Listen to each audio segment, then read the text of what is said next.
Hey, welcome back to my June vlog. My name is Eric. It is June 15th, and let's jump into it. So today we are going to be, well, first I'll give you a quick update on the baby, and then we're going to be going over some anime. Yes, I've been wanting to do a video about just like what I like, what I've watched. Maybe not go too much in depth, but I do want to go over some of what helped me start my anime journey, and then what I ended up my preferences being when I started like really getting into anime. So we'll take a little bit of time to talk about that today. But first, quick baby update.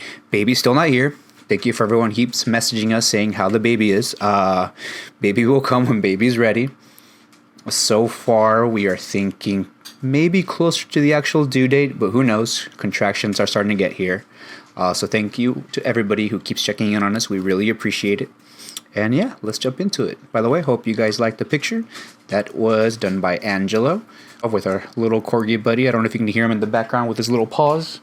Just going around there. Let's start off with what got me into anime. So, like most of you, probably, at least most of you that live here in the States, you guys probably watched anime either through Toonami or through 4Kids. I was a little bit of both. No particular order. This is just a grid. I think they call it a 3x3 grid. My go-to was right over here, Pokemon. I really enjoyed Pokemon. Yeah, it was a trendy thing to do in all the Pokemon games and everything, but something about adventure always appealed to me. So that was something that really had me interested in the show. I was really young too back then, so even just collecting the Pokemon cards was fantastic. Playing with friends. Of course, we didn't know how to play the actual card game correctly. We kind of just like collected them, showed them off, and swapped them out. Which reminds me, I think me and Jose used to have a holographic Charizard. I think it was the first edition. I think someone took it from us, and I don't know where that thing is, and I know that thing's worth a lot of money now, so it kind of makes me a little upset when I think back to it. Anyhow, the other things that I used to watch a lot as a kid was Dragon Ball Z. If you have not ever tried to throw a fake Kamehameha, are you even an anime fan? I'm just saying. Dragon Ball Z is one of those shows that really helped me become a fighter or want to be a fighter. Of course, there's the memes of the whole Frieza planet and how it's just going to be destroyed in, 2 minutes, and then that episode spanned maybe 6, 7 or so episodes. In fact, let's look it up. How long did that fight last? How long did the fight between Frieza and Goku last? 19 episodes. Dang. So Goku versus Frieza was 19 episodes long. Infamously the longest fight in shonen anime history. Goku versus Frieza was not adapted as elegantly as it should have been in Dragon Ball Z. Dang. Yeah, so that was a really long fight. But I loved every second of it. Every episode was maybe 15 minutes of just yelling. It was fantastic. Another show that I really fell in love with was Sailor Moon. My sisters used to watch Sailor Moon, more specifically Anna. Sailor Moon had this formula down to a T. It was the whole weekly boss. I felt like every single week had a new boss that they had to beat in new creative ways. I shouldn't really say creative. Probably looking back, it was the same old way every single time. Another show that really resonated with me was Yu Yu Hakusho. The art style, the drip, everything that they would wear was fantastic. I think they even had some collaborations with some big name brands. I thought that was really cool. I think Yu Yu Hakusho really nailed the tournament arc system. I know a lot of shows like Naruto, Hunter x Hunter, all of these shows have a tournament arc. Even My Hero Academia, if you guys watch that, it has a solid tournament arc. But Yu Yu Hakusho, invented that, or not invented, but really mastered it. It was one of those things that I really enjoyed watching their tournament scenes. Dragon Ball Z had some too, but Yu Yu Hakusho, amazing. Rurouni Kenshin. If you guys haven't watched Rurouni Kenshin, I think they're going to be doing a remake soon, so you guys should probably hop on that. Rurouni Kenshin is one of those shows that I accidentally started watching with my padrino, or my brother-in-law. None, he introduced me to it, or not introduced me to it, but we kind of started watching it on Toonami together, and boy, did it just like open my eyes to like a brand new world. I think I watched Rurouni Kenshin before I started watching Yu Yu Hakusho, and dang, I didn't know anime can be like that. Like, I started off with like Pokemon, Dragon Ball Z, and of course just like random violence, and Pokemon's just a bunch of fun, and to an extent Sailor Moon's also kind of just episodic. But when I started watching Rurouni Kenshin, that was intense for me. Like, it started introducing actual themes and plots and like a cohesive story. Not saying that Dragon Ball Z and those didn't have a cohesive story, because it did. It had the dynamic arc, but Rurouni Kenshin just took it to a brand new level. It had this sense of darkness to it that I didn't really feel in Dragon Ball Z. Same thing with Yu Yu Hakusho. Like, it had a really good story plot onto it, and that kind of started really branching me out as far as the anime world. And then I started craving more, started looking for more. And again, in Toonami back then, these two were right over here, Cowboy Bebop and Trigun. Those were the tried and true of Toonami. If you aren't watching those on Toonami, you were missing out. Cowboy Bebop, of course, one of the GOATs. If you haven't watched it, don't watch the Netflix live adaptation. I tried giving that one a shot. Was not pleased at all. Just go watch the original one. You can even watch the dubbed. So all of these, of course, I watched dubbed. I did not watch them subtitled. As a kid, I hated reading, and I would not... and I wouldn't go out of my way just to catch the subtitled versions. So the English version of Cowboy Bebop, fantastic. It's probably one of the best dubbed anime ever. Same thing with Trigun. Trigun, really, really fantastic. Between both of them, those two really started like molding how I thought anime should be. And I guess it was really good for me because I was, again, here in the States. It was a perfect mixture, to me at least, of Western culture, space, and anime.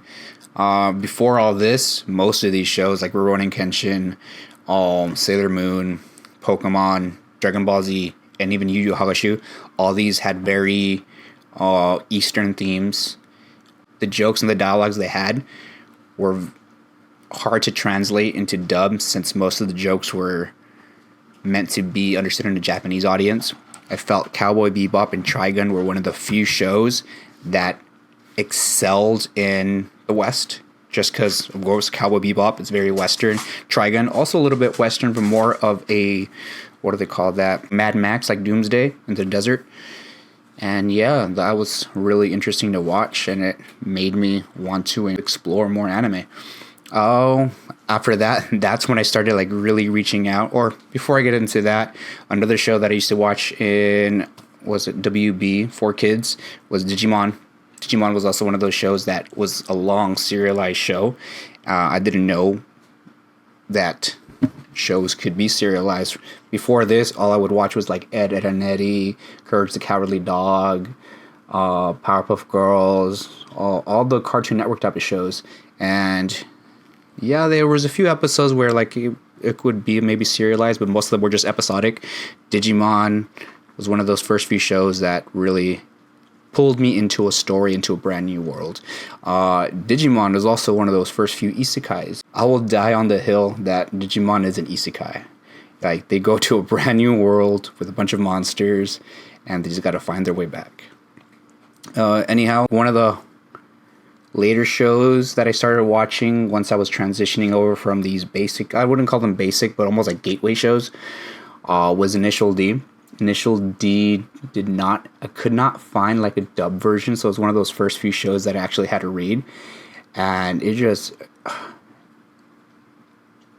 I'm not a car guy, but this show just pulled me in. I wanted to learn how to drift. I wanted to learn more about cars. I wanted to work on my own car. Again, I was a little kid, but I really wanted to be a good driver because of it. Just going down the hills and drifting, it was amazing. I'm not sure how well it aged, especially with the animation style. But anytime you go to any, or not any, most arcades, you're going to find an Initial D arcade of drag racing down the mountains, and it's a really good watch. It's a lot of fun. That's kind of how I got started with anime. These 9 shows is kind of what got me into anime. Dragon Ball Z, Pokemon, Digimon, Sailor Moon, Yu Yu Hakusho, Rurouni Kenshin, Cowboy Bebop, and Trigun. Yeah. Moving on to what I started liking as a high schooler around that age, between 2000 and 2013. Well, probably 2012. Here we go. So as I started watching more anime, just had that urge to just explore and watch and consume as much as I can. I watched a lot of trash too, don't get me wrong, but my trash taste will be left for a different episode or a different vlog. Today I'll just talk about what really left an amazing impression in my heart. These shows developed my ideology. These shows really, well, with the exception of probably Sword Art Online, these shows really helped me branch out of the way I think. I'll start off with Sword Art Online just because that one kind of comes out of left field. Sword Art is on here because it was my first introduction to an isekai and to another world in that genre. I just fell in love with. Yeah, it's cliche. Yeah, it's overly done. Yeah, SAO gets memed to death, but SAO, at least the first season, will always have a special place in my heart. It really helped me fall in love with anime. Like, even with these other ones over here, even with all these, yeah, I enjoyed watching them, but I wouldn't call myself like, oh yeah, I'm a super fan. Like, I'm not a super fan of Dragon Ball Z, Pokemon, Sailor Moon, Digimon, Initial D. Like, those, I watched them as a kid. I'm not going to call them my favorite show ever. Not throwing shade, but throwing shade. Those of you that call Dragon Ball Z your favorite show, you don't watch anime. You just have nostalgia for when you were a child. But yeah, these shows aren't my favorite shows. They're just kind of what got me started with it. What really made me fall in love with anime was Sword Art Online and all these other shows that I'll go over right now. If you guys love a good sci-fi time traveling type of show, you guys got to check out Steins Gate. Steins Gate is one of those first few shows that absolutely blew my mind. I binged watched it all in one night. This one was dubbed. I prefer the Japanese version just because of one particular scene. It's hilarious. But it's the only show, you know what? I'm going to say it. It's the only show I've seen done time traveling correctly. There's almost no fault in their execution of time traveling. Even one slight part where I thought, okay, what the heck is going on? More recently, I think it was like 2015, 2016, I don't even know, when Steins Gate Zero came out, it answered that question. I thought like, okay, so there is like a plot hole. There was not. It is like one of those perfectly written shows that I highly recommend you check out. The first few episodes are dull, just because it's just so much dialogue. I personally like dialogue and world building, so to me it was just fine. But a lot of people will get turned off by that. It is a very slow burn. Very slow burn. But once it starts going, it revs and it just won't stop. Oh, so great. Once you go through it, though, if you go back and watch those few boring episodes, you're going to notice that, oh, they were dropping so much information to us right at the beginning. So, yeah, Steins Gate, one of probably my favorite anime ever, which is why it's on here. Next up is Full Metal Brotherhood. I never watched the original, the Full Metal one, the one that deviated from the manga. I only watched Brotherhood, and I keep hearing that the first one, at least for the first few arcs, were a lot better. And it makes sense to me. Brotherhood knew that people already watched the original Full Metal, so they kind of went through it really quickly. But once it passes a certain arc with a certain dog, you guys know what I'm talking about. It just gets so freaking good. One of those shows that challenged my ideology, challenged what it meant for the value of a human life. So definitely check it. I won't go too much into it. You probably heard so many people say how great it is. For the longest time, it was #1 at myanimelist.com, so it was up there for a reason. Check it out. Psychopaths. Ooh. I think it was Parrish that first showed me that first episode for this one. He's just like, hey, you want to watch this first episode? And that first episode was so gruesome. I had no idea what I was watching. It's a sci-fi show set in the future with something called the Sybil system. You can almost call it AI. AI took over the city. It pretty much dictates your life. It tells you what you're good at, what you're not. It puts you in a job. They can tell you if you're a latent criminal or if you're going to be a criminal when you grow up. So they have these enforcers go out and pretty much eliminate anyone who has a high psychopath. Because the higher your psychopath, the higher likely you are to be a latent criminal. Instantly made it to my top 10. I just wanted more. Psychopath has more seasons. Some of them are good, some of them aren't. But this first season, amazing. Had a great antagonist. I keep hearing that, a good show needs a great antagonist, and this one has a phenomenal antagonist. Our main protagonist and the antagonist are pretty much almost the same person, or the same type of character, just taken to two different extremes. But at least we have our other main character trying to settle everything differently, so it was great. Definitely go check that one out.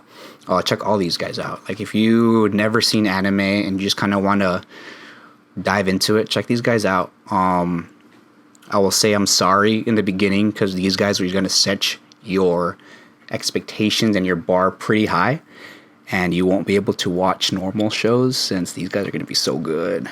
Gurren Lagann. I didn't watch it when it first aired. I actually watched it later on. I think I watched it around 2015, 2016.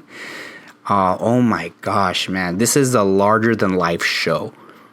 If you just like balls to the wall, action, adventure, this is your show. Like, it starts off crazy and then it ends even crazier. I'm not even going to give any synopsis or anything. Go into it blind. Or if you want to look up a review, but it is amazing. It's really good. My favorite quote from this show that helped develop my ideology is, if the chances aren't zero, or what was it? Let's look it up. There you go. So it is from Gurren Lagann. My boy Simon replies with, like, best line ever. He replies with, but it's not 0%. And in my case, that's as good as 100%. Oh, that hits so hard. So that's one of those quotes from this show that really left a big imprint in me. And I just pull that out of my pocket whenever I feel like I can't do something. Hey, as long as that chance is not 0, it's pretty much guaranteed to be 100. And to me, that's just like, as long as I keep going, keep pushing, I'm guaranteed to land there eventually. If the chances aren't 0, I'll be there. Oof, Code Geass. Man, these are such great shows. All of these. Code Geass is, if you like your villain, he's not even a villain, or I guess he kind of is. If you like your villain shows where it's a complex protagonist, Code Geass is for you, man. Like, it's a very political show.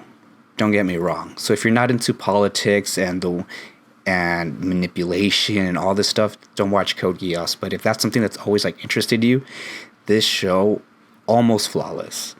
And the reason I say almost flawless is season 2 kind of like for me. But the very first season, great start, great ending. And that's super important to me in a show, because there's a lot of shows that, like Sword Art Online on there,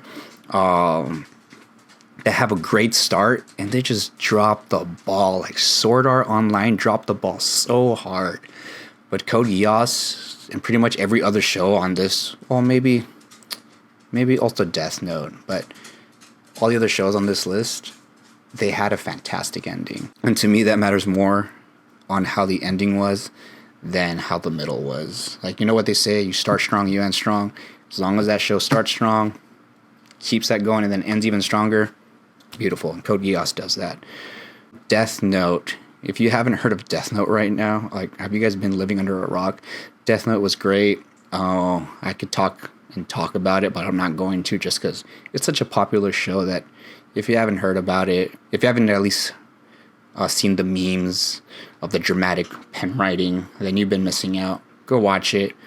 It is phenomenal. Horuhi.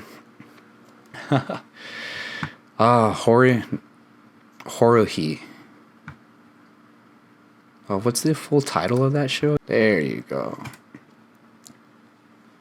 Haruhi Susumu. This is the first show that really pulled me into the slice of life drama, or slice of life genre. It's a weird show, but it's great. It pulls you in thinking it's just your normal slice of life, high school drama, high school whatever. And it just turns crazy. So the premise for this one, if you haven't watched it, skip what I'm about to say. I'm pretty much going to give the whole plot away, just because it's such a niche show. I will be surprised if you guys go watch it. It's pretty much about our main character, Haruhi Susumiya, and how she is a god from another plane of existence, pretty much. She is super bored, and she meets this average Joe who kind of just wants life to be boring and normal. And who wouldn't want that? Just have a normal life, nothing exciting happening, nothing crazy. But Harumi kind of just wants things to happen. And because she's a god from another plane, anything she wants kind of just starts happening. She's very into the supernatural, so she's looking for an alien, a time traveler, and a wizard or a magician.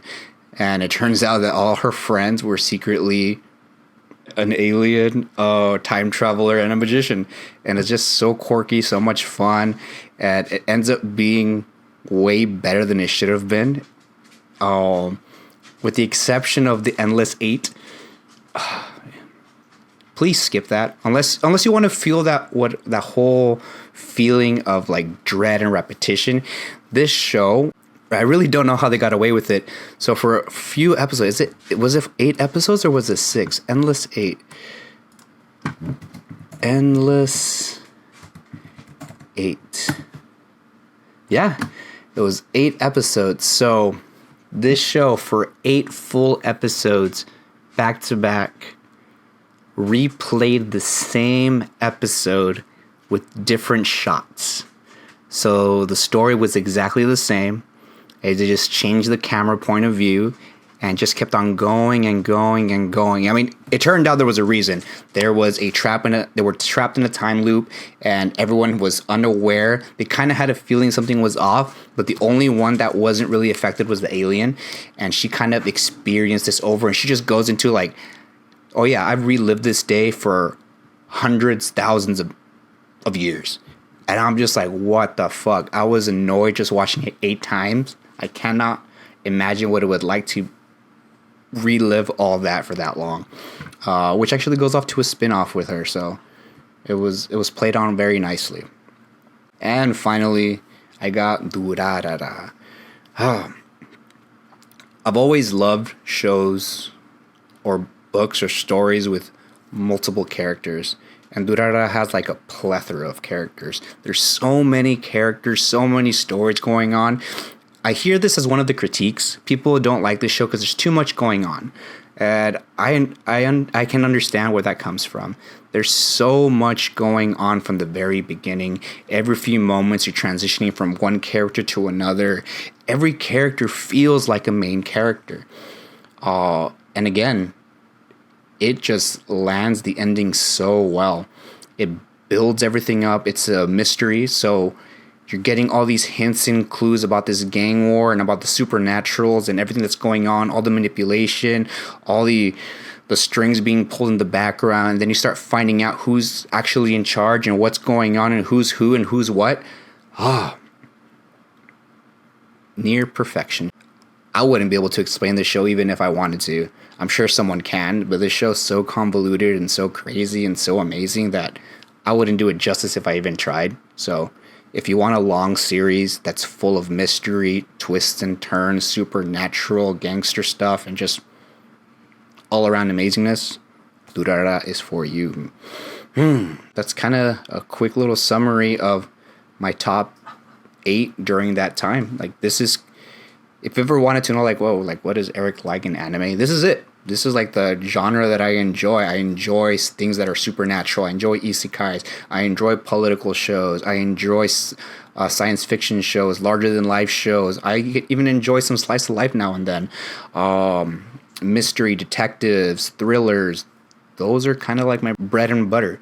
My philosophical shows I heavily love. That's why Full Metal Alchemist is really up there. It's a very philosophical show.